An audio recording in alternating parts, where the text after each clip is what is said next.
Yo, AD.THE.HITMAN here, and here to talk about the new Yu Yu Hakusho live action Netflix series. So, I'm gonna be real with y'all. I was extremely hyped for this live action series. Uh, did I think it was gonna be perfect or it was gonna be created, flawlessly? No, by any means. Not at all. But, what, I was still looking forward to because Yu Yu Hakusho is actually one of the shows that I always talk about. Obviously growing up, you know all the big ones like DBZ or Dragon Ball, right?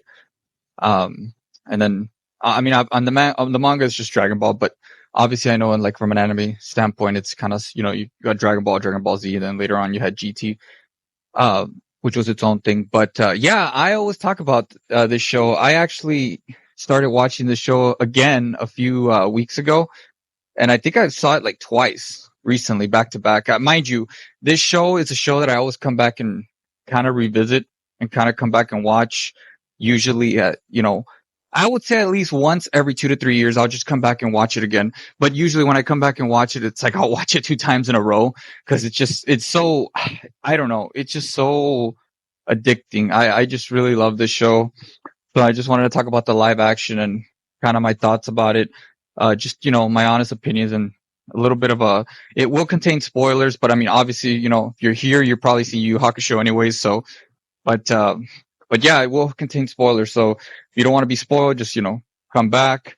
I'm going to be going over the good, the bad, and the ugly. That'll kind of be my layout. I don't really want to give a score because I feel it's just very subjective. And I'll be honest with this show, I can see fans going either way.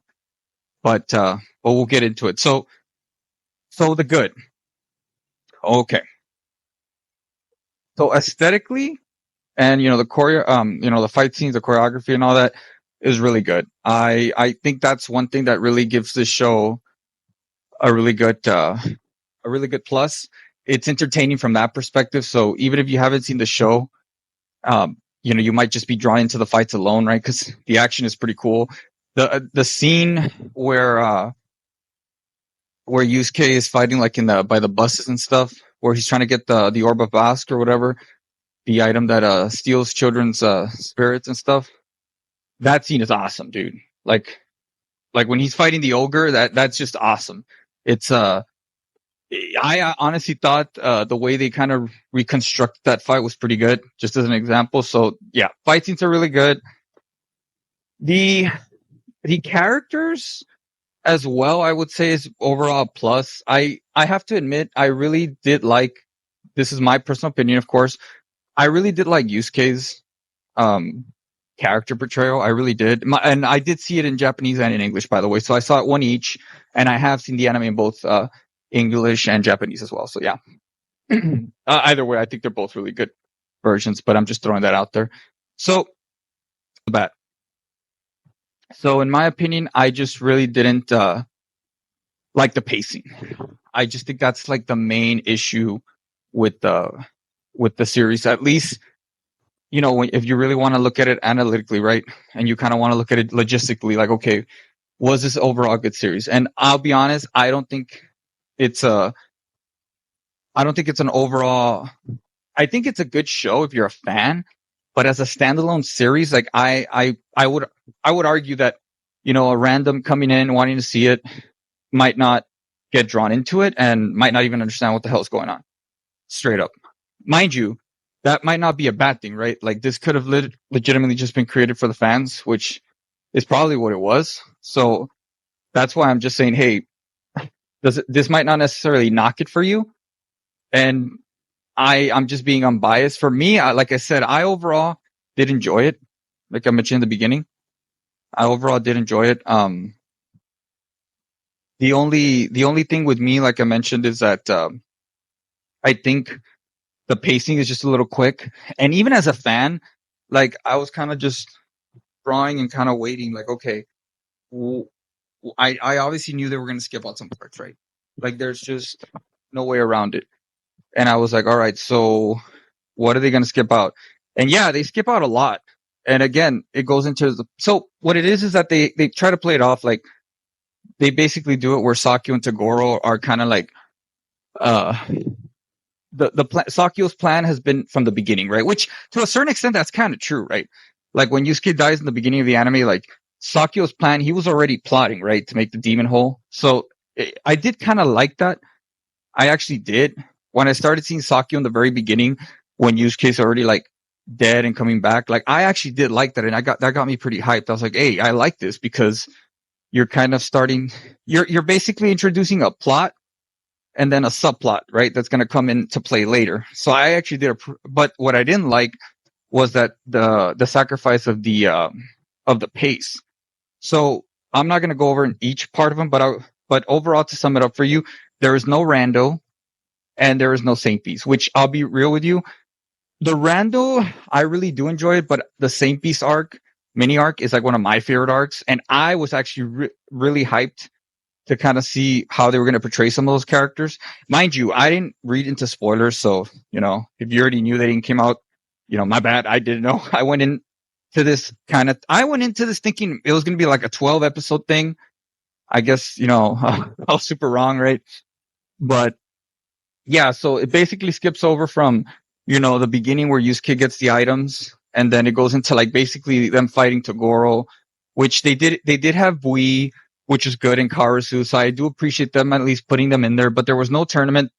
You did get the island, Hanging Neck Island, the English dub, right? Like you did get that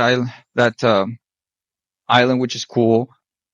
But like I said, no Saint Beast and no rando. And so to me, that's kind of where the pacing took a hit and the power scaling was whack, right? Because like you have Yusuke at the beginning, who's obviously not that strong, similar to the anime.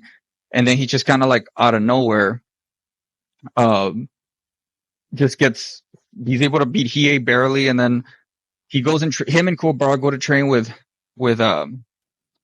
Genkai. And I will say this, I do like that they kind of gave Kuwabara a little bit extra substance. This will kind of go more into the good category, but that was a little bit different, where basically you see Kuwabara kind of like training, and for the selfless reasons of, he doesn't want to lose anymore. He doesn't want to let his friends down. He doesn't want to have to not be able to protect someone. So he's just trying hard, and they really hammer that down. So I really did like that piece. I thought that was good. It strengthened Kuwabara. Something that I think probably did a little bit better than the anime, if I'm being honest, right?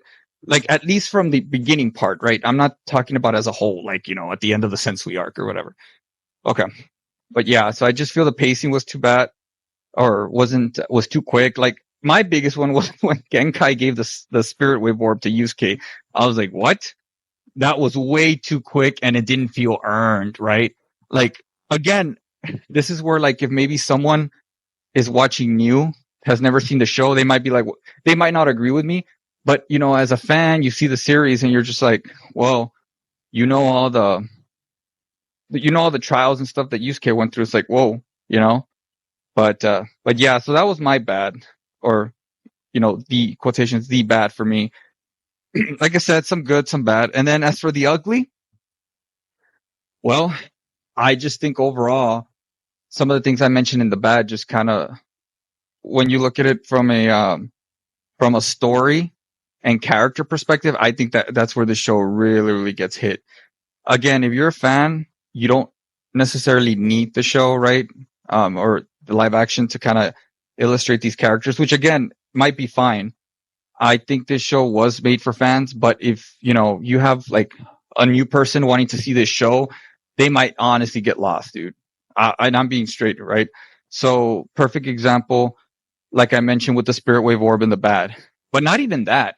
Like, so here's the thing, right? One of the things that I love about Yu Yu Hakusho, and I would even dare say that I think it does it better than Dragon Ball, and to a certain extent, that's why I'm kind of like always when my friends ask me, like, oh man, I don't know, like Yu Yu is just so good, and just the way the characters are, and that's kind of one of the biggest things, right? Like the character arcs of each main character is what really makes that show amazing, right?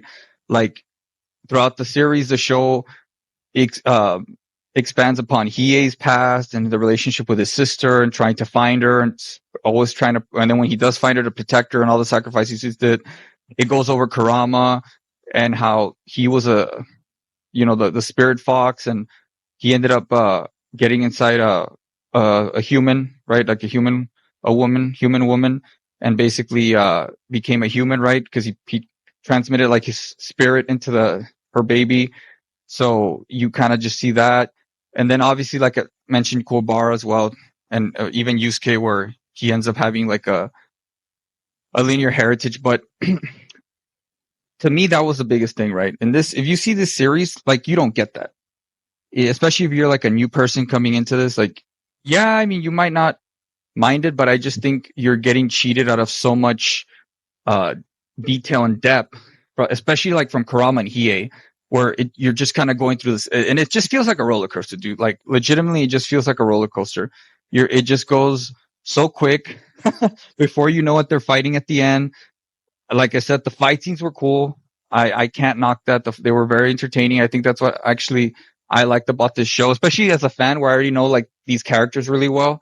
I was kind of just, okay, take me for a ride. I don't need you to slow down for me because I know the show pretty well, and I can just enjoy the fight scenes. But yeah, like I said, just coming in, someone new looking at this, I just think it was overall, it was very, like I mentioned in the bat, the pacing was too fast, and it just made the plot really ugly in that perspective, right? Where I feel we got cheated out of getting some good storytelling, especially for the characters like Kurama and Hiei. But yeah, but overall, I mean, hey, it's entertaining, right? And I'll give it that. It's definitely entertaining. I think, especially if you're a fan, I can see you liking this. Like I said, I'm just being completely unbiased. Just because I'm telling you it's areas of opportunity from my perspective, that doesn't mean that I didn't enjoy it. I did enjoy it for what it was. I just wish, I think I would have just preferred it, honestly, if like at the end of it, it's setting up the Dark Tournament, and then they do a whole 6-7 episodes for the Dark Tournament. You know what I'm saying? That way, this first season, you would have been able to see Yusuke. You see some development with Hiei, Kurama. Maybe they fight Rando and then the Saint Beast, and then kind of just ends there. And you go into the next season. They did have like an after credit scene where Elder Toguro is alive. So, I mean, I'm assuming they're going to probably do a second season. We'll see how that goes. The Sensui season is super dark and very detailed and meticulous. So I really hope it's done with care. But yeah, I mean, overall, what did you think? Like I said, I enjoyed it. I can't say it's like a glass shattering show, but it's definitely better than a lot of the other ones, the other live actions that we've gotten. And like I mentioned, it was pretty entertaining. So yeah. But what did you think? Let me know in the comment section. Thanks again. And give me a like if you liked the video. Hit you later. AD the Hitman.